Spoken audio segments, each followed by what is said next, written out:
Welcome back, guys. It's Maverick here today with another episode of Ya Boy Kongming. So, last episode was Kongming's sort of debut battle, if you will, and of course he came to a crushing victory for himself and for his liege Aiko, right?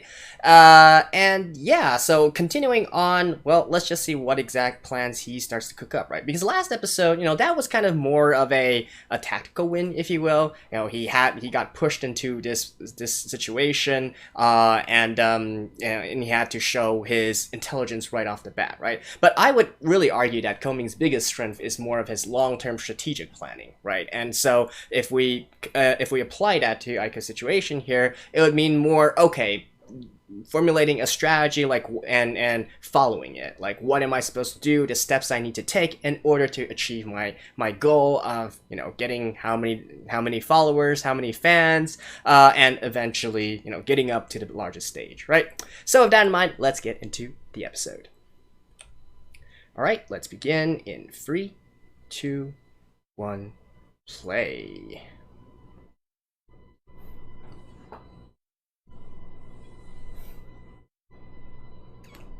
No shit is shouting. Oh, so they're still talking about the Sentinel Maze thing. Again, more fiction than fact, but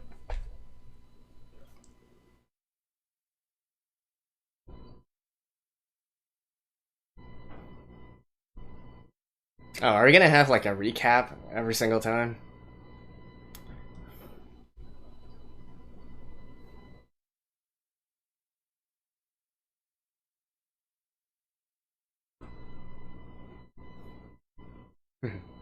Another little sort of small reference there, not necessarily to history, but to like the real Japanese, uh, sort of like indie scene, if you will, is in the names of the artists that's on there.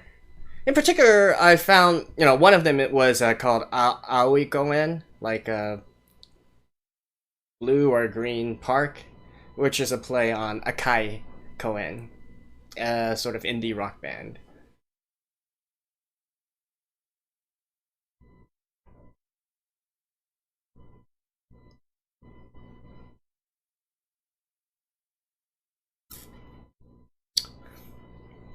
So shout out to the guy that said this was actually a cover.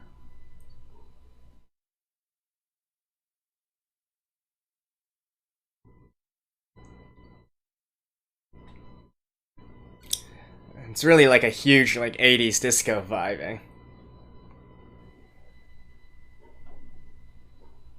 But of course, with modern mixing. It actually kind of reminds me of the K-pop scene back in about like around like 2012, 2010, 2012. During that time, they had like so many different artists doing this whole like revival. Using like 80s disco music, combining it with modern production styles and whatnot. Now you had like K-pop groups like Tierra doing this sort of thing.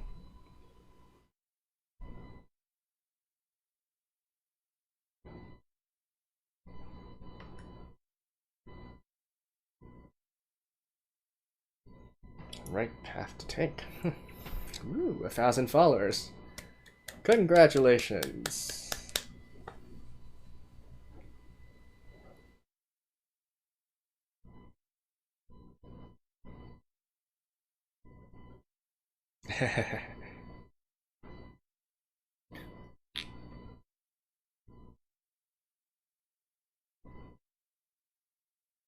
We can still celebrate the little victories coming.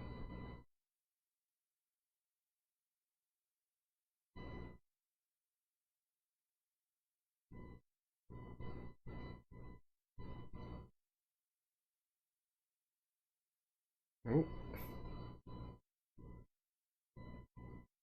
Oh, at Yoyoki. Alright.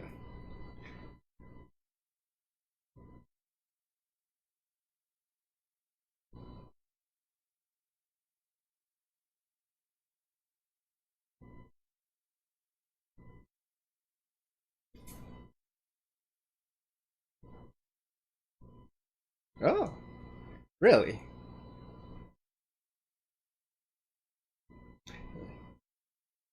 No, I feel like for indie artists, it's quite common to do something like this.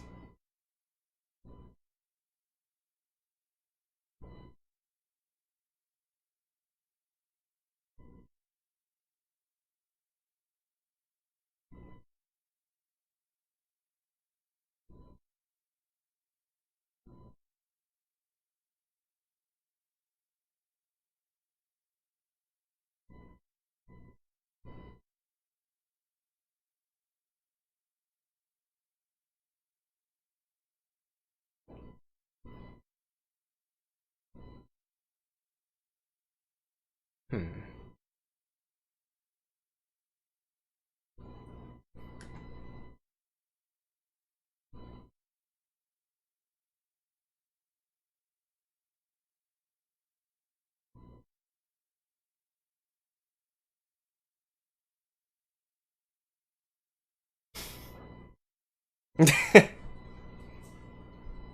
uh,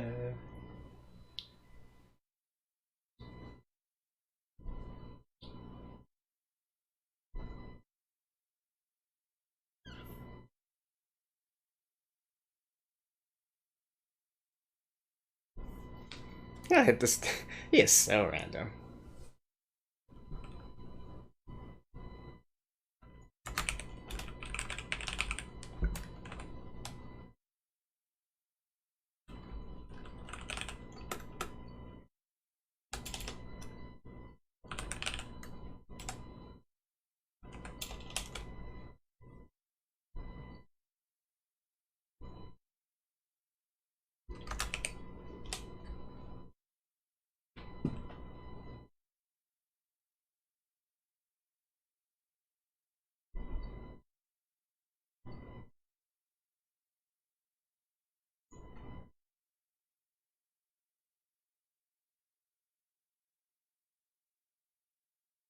Yeah, that's what happens in a lot of these festivals. It would be the same at Summer Sonic as well.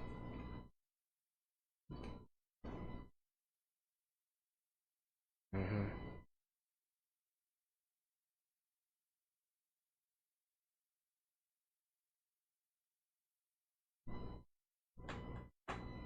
Wait, are they doing scouting? Oh, it's the actual day. All right. Huh. That was quick.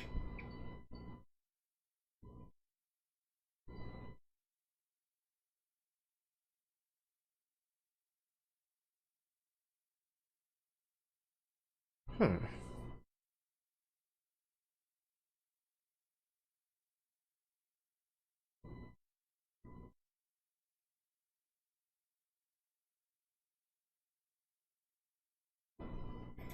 Just combing.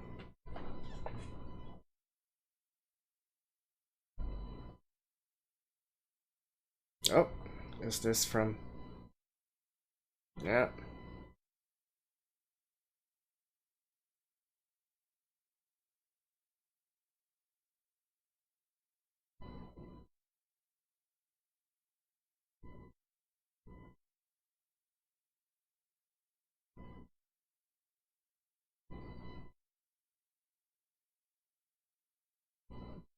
I gotta say he doesn't look too bad actually, and he definitely, he is like the he is like the quintessential like Japan indie rock band sort of face.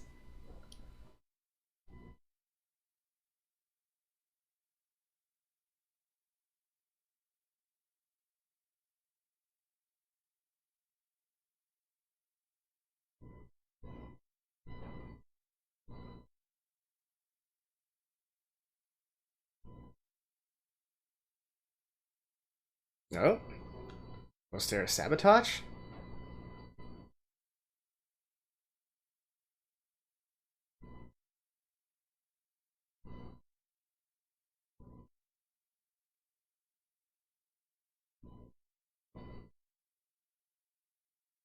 Okay, okay.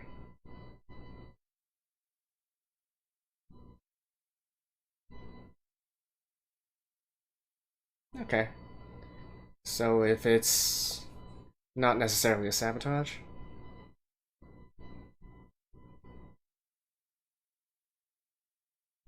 Hard to say.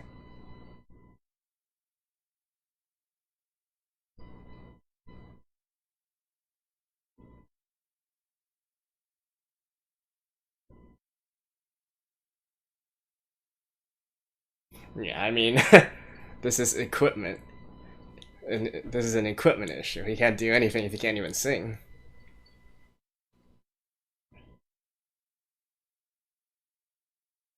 This is what I was talking more about in the last episode. Typically, when you go to many of these events that have many artists lined up, you're going to have the opportunity to attract a lot of, you know, undecided people.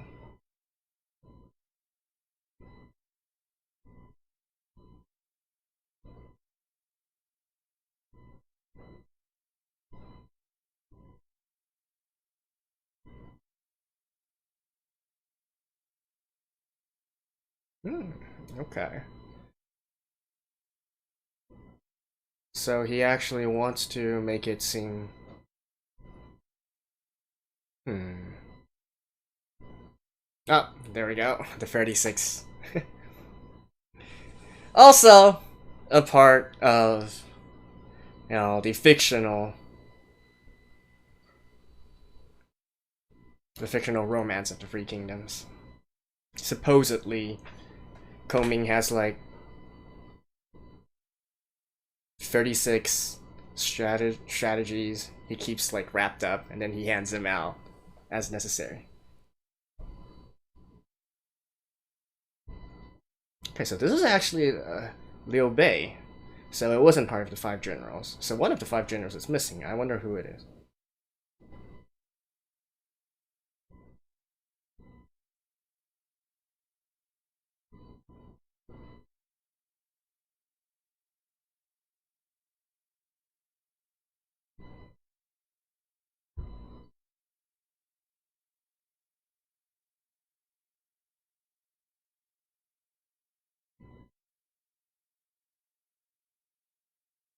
Oh, 无中生有.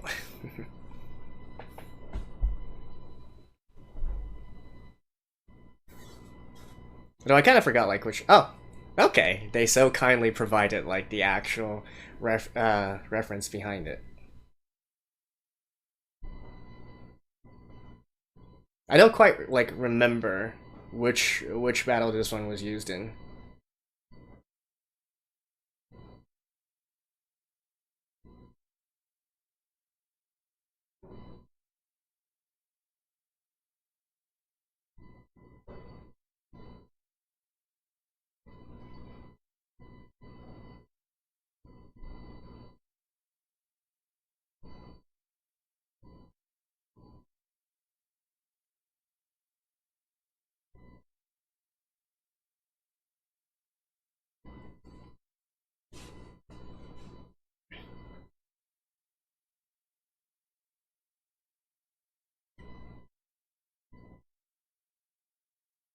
Oh,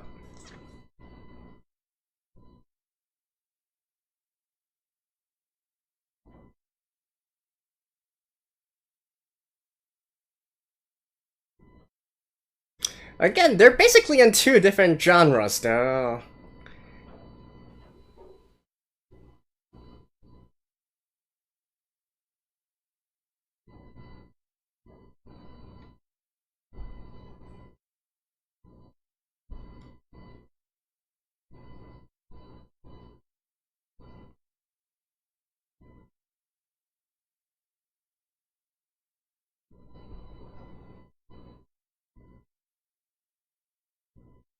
Oh, he can't.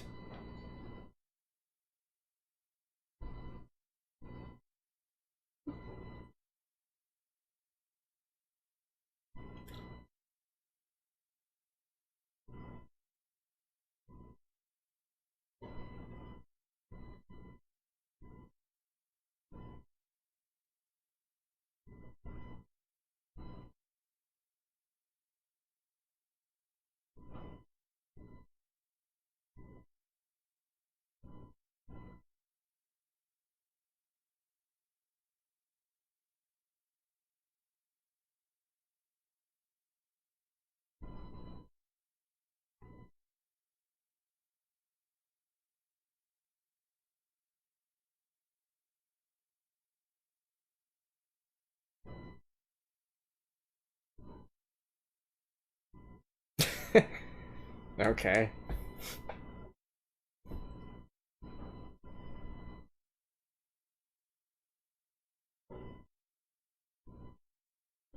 In all honesty, though, like, their solo gig tomorrow is much more important.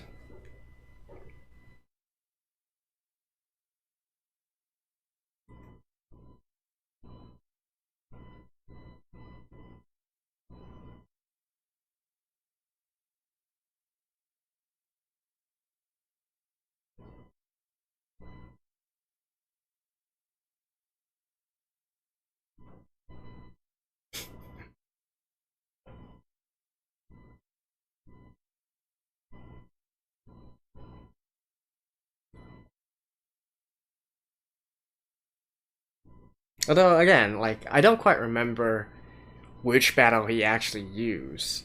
That one. That one particular stratagem.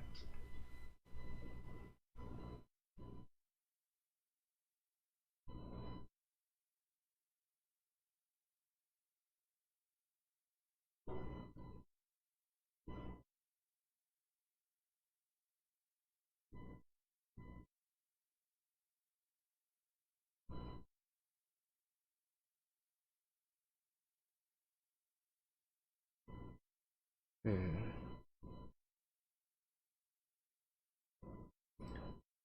So I think this is also. I think this part is when he just joined Liu Bei. Like literally like the first few battles in which he joined Liu Bei.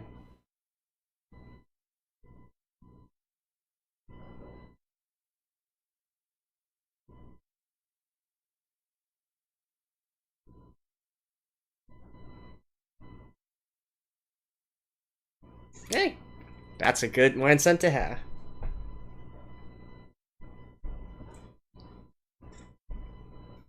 Is she actually doing some MC stuff as well? Some talking stuff?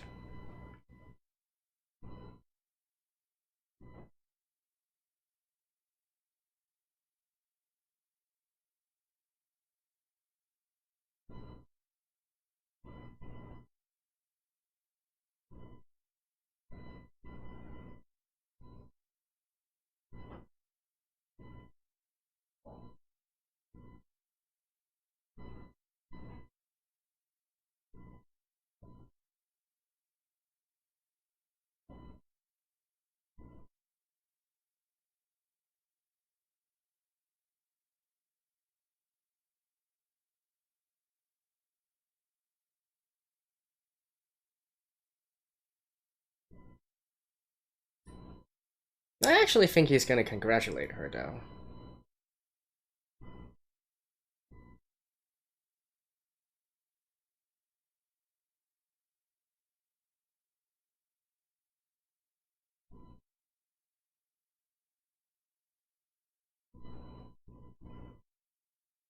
Well, that's your own fault.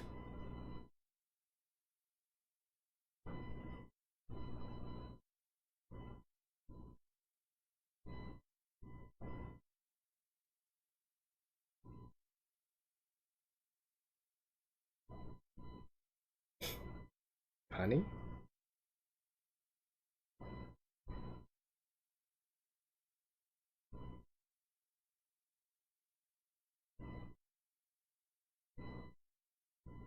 Although honestly, if he was actually serious about,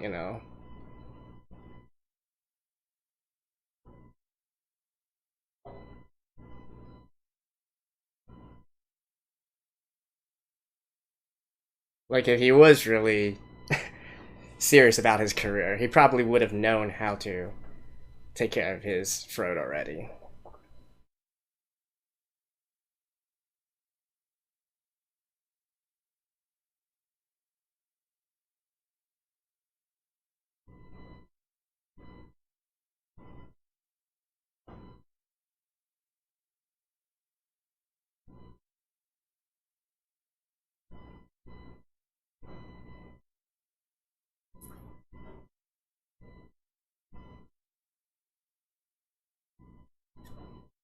Alright, whatever.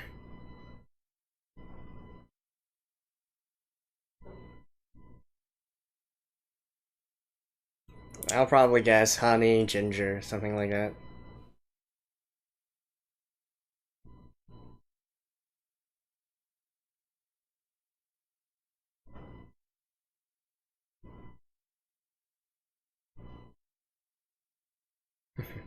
Such the diplomat.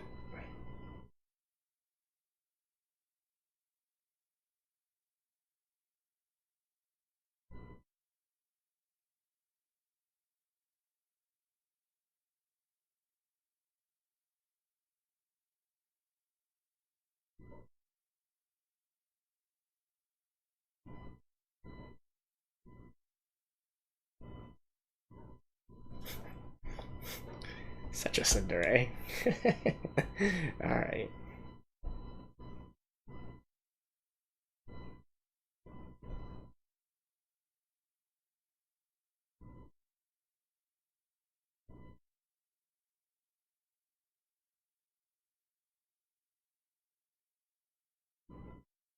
You guys don't even really compete in the same space.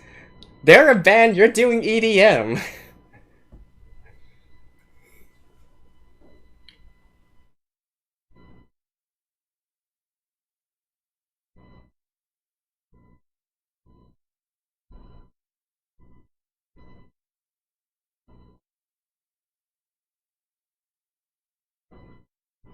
Yeah, looks like she has some nice charisma, even outside of just singing as well, right? She can work the crowd.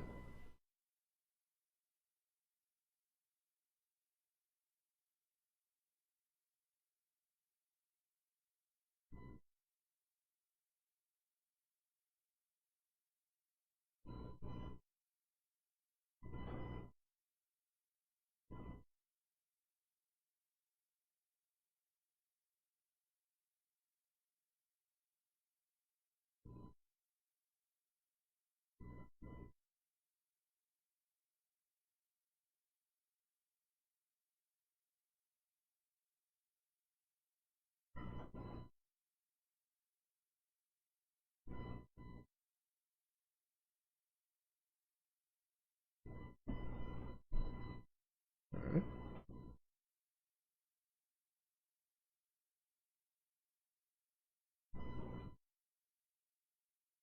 Oh, let me guess. The organizer here? Or some big shot from a major label? Oh? Oh, okay.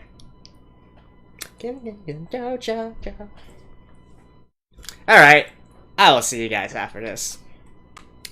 Alright, so with this episode that marks 2 consecutive victories that Aiko has gotten, I do wonder if we are going to see a setback soon, because obviously that also needs to happen. We can't just go winning all the time, right? You also learn from your failures and whatnot, and from your defeats. Like, Kongming was never undefeated, after all. He got his fair share of setbacks as well. So we will probably see that sooner or later, but for now, let's just ride the high, right? With that being said, though, this episode I do kind of feel was a bit weird to me in a lot of ways. Like, first of all, I love I love the opening of this. I love the beginning of this, where, you know, we have Kongming basically laying out Aika's future plans. I would have liked it more if he actually properly sat her down and talked to her about, like, what to expect from the near future. Like, what is your overall long-term strategy for her, right? And then start doing this and that. And instead of like right now, where he's basically just doing,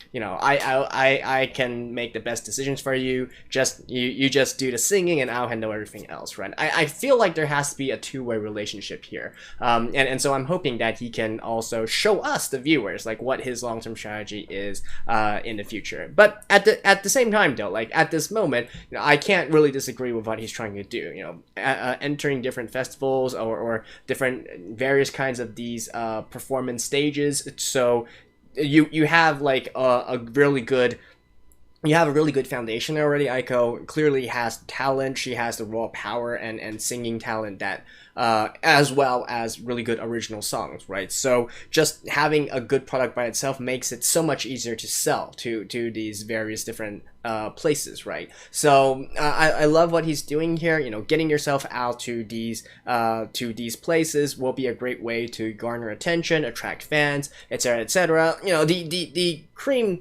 rises to the top just by itself, right? So you don't need to really worry too much about this and that. Just go up there, and honestly, even like this marks 2 episodes in a row where I would argue perhaps it isn't even really all that necessary to try and scheme these kinds of things or whatnot, because honestly, in both of these circumstances, if this happened in real life, I can guarantee you that there would be a crowd going to Aiko's place no matter what, right? In the last episode setting and in this episode setting as well. It's just the nature of these kinds of events. People just go around, and if they find something they like, they will stay. Now, granted, maybe doing something like this will increase or magnify the amount of people that stay or eventually wander to your stage, right? But I feel like even, just her being there by itself is more than enough to eventually attract people, right? Especially in a situation like this one, where they are, her primary rival this time is in a complete different genre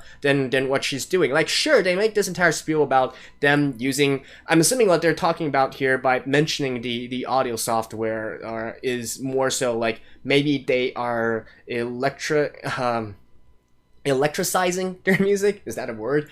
Basically adding more electronic elements or EDM elements into what is supposed to be mostly rock band music, right? Which is a common trait seen nowadays. Like, there's nothing wrong there, but I feel like, the root of it is still going to be a rock band, which is fundamentally different from Aiko, who is doing like more EDM inspired vocal power ballad, power pop kind of stuff. So honestly, the people who are going to go there and stay at a certain place is going to be different. This isn't even the same as the last one, where, what was she called again? Mia, right? MIA. She, you could argue, is in the same genre as Aiko is, but this one, I'm kind of more dubious about. But regardless, right?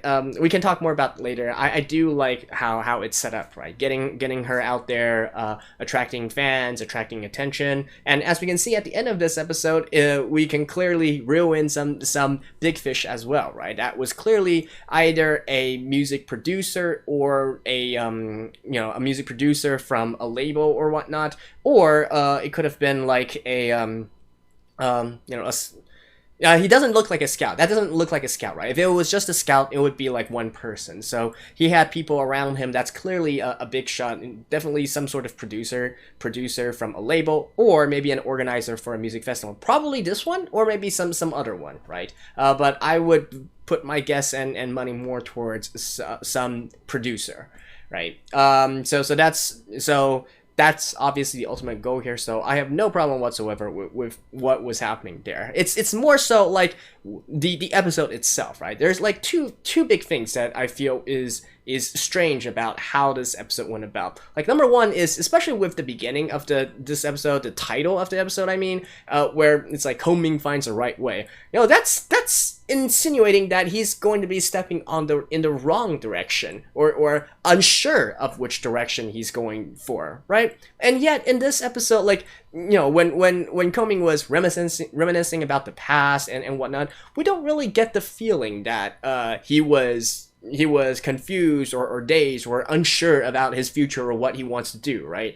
We never really had that. In fact, that entire scene was kind of awkward in a lot of places. Like, sure, I mean, the end result of it is, okay, I want to do something in this era, like in this sort of peaceful era. How can I conquer the world peacefully, right? And this is still like conquering the world, except it's conquering it through utilization of music instead, right? And dominating the charts, something of that sort, rather than an armed sort of conquering of the world. But we don't really see the conflict. Like, we don't really see Kongming being unsure or uncertain about his future or what he was supposed to do. So why suddenly use this time to have an introspective? That is my biggest question mark out of all of this. So if you do really want to build up this kind of episode and make this sort of introspective of one's character, you need to actually like lay the foundation for that first, right? So I think that's my biggest peeve with this particular episode. I don't really see the reasoning for this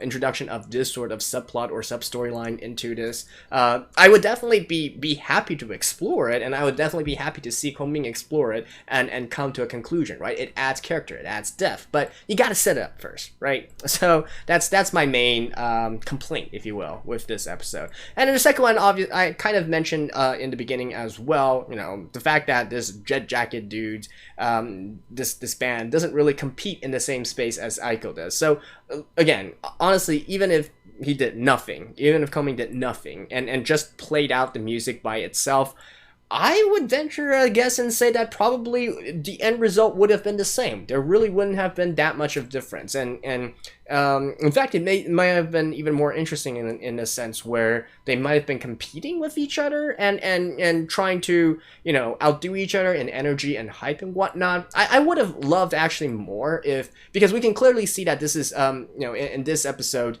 these Jet Jacket dudes are kind of more conservative right now, right? They've kind of like, even though just because they're so near a major debut, they've kind of like gone a little bit more conservative, a lot more reserved and whatnot. And if instead, utilizing this kind of opportunity to bring out the wildness of them and so to really have like a head-on battle and to get both sides hyped up and whatnot, I actually would have preferred that kind of storyline a lot more. But, as it is, this is what we got, and at the very least, all things ended well, right? Kongming was able to get autographs, and I'm sure that these Jet Jacket dudes will have plenty of success in the future. I mean, heck, they already have a solo, like one man live, one man gig, which is of course very important in terms of proving to labels that you can sell your CDs, you can sell your concerts and your merchandise, right?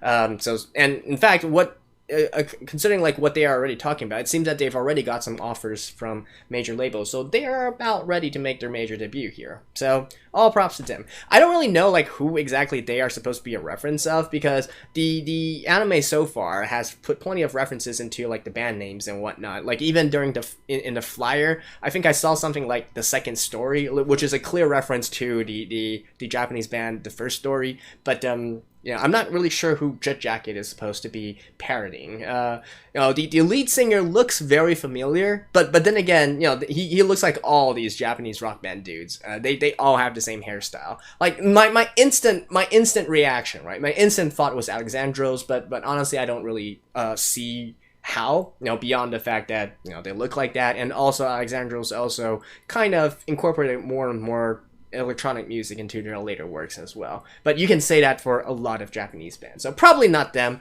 If anybody knows, do let me know, right? And then in terms of the historical references for this episode, the stratagem, at least they made the first mention of these 36 stratagems or 36 strategies or tactics or whatnot, right? Which is, not necessarily something that was invented by Kongming himself, but again, in the fictional Romance of the Three Kingdoms, he did utilize a lot of them, and some of them are quite iconic as well. Like, I can say right now that there's definitely going to be a reference later on in terms of 草船借箭, which is basically, using a very famous one during the Red Cliff battle, where Kongming utilized the strategy to basically get ammunition from his opponents, right? So there's definitely going to be that one, and probably many more as well. This one was actually much more of a more obscure one, and in fact, after this episode, I quickly went and checked if it was actually utilized in the Three Kingdoms period. I don't really see, just from a quick curiosity search, I don't really see anything in regards to this. As I said, my understanding of Three Kingdoms mostly comes from actual historical records and texts, and to the best of my recollection, I don't remember any specific battle or any specific incident where they mentioned the usage of a strategy or whatnot that was kind of similar to this one, right? So basically, the whole premise of this strategy is to make something like create an incident or create a situation out of nowhere. Basically, like in this case, it would be manufacturing this sort of equipment failure. Right? That was a manufactured situation. So that's the concept of how this particular stratagem, making something out of nothing, pertains to this particular scenario. But sorry, but there's no really any kind of historical reference or base that I can talk about for this one. I will mention though, like one thing that I just noticed now, which I probably should have noticed even earlier, is in terms of Aiko's name. So while I was looking at the credits, because I look at the credits just to because I want to see, like, for instance, the Jet Jacket Band, who is voicing them, is it someone I know, and what exactly is their names and whatnot. So one thing I just quickly saw was how Aiko's name is actually spelled in terms of its kanji, right? In terms of the kanji characters they used. So the funny thing about this is actually that her name itself contains two kanji, right? One moon and one ing. I'm not quite sure like how that one can be translated. I guess you can translate that to English, but. Yeah, anyways, two of the kanji, like the first and third character within her name, is actually combined with if you combine it with the family name of Huang, actually is, Kongming's wife. Or at least according to legend, anyways. We don't know historically what exactly is the full name of Kongming's wife. We only know that the family name that's given to the wife is Huang, which is that's actually very common during those times, because the historians at that time didn't really think it necessary to make historical records of the wives of prominent figures, right? Unless they were prominent individuals themselves. So typically they will be referred to only by their family name. Instead. So we only know historically that Kongming's wife is, her family name is Huang. But according to legend, anyways, her full name is supposed to be Huang Yueying, which is basically, again, Yue and Ying is the first and third kanji of Aiko's name. So I guess maybe they are kind of sort of making the reference that she is supposed to be the reincarnation of Kongming's wife, question mark.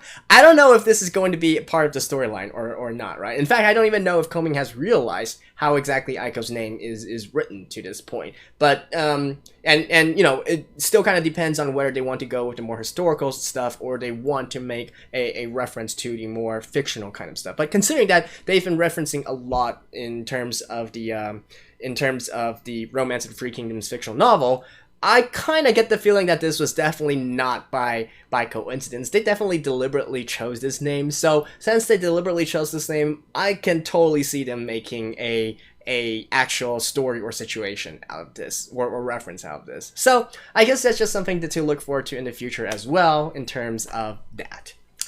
Alright, so I think that's basically it for this episode. Oh, I talked a lot more than I was expecting, since there wasn't really too much I wanted to add on for this episode. Anyways, that's it for now, and of course, I will still continue to try and catch up. I believe we are on episode 7 now, so stay tuned, guys, and I'll see you guys next time. Bye-bye.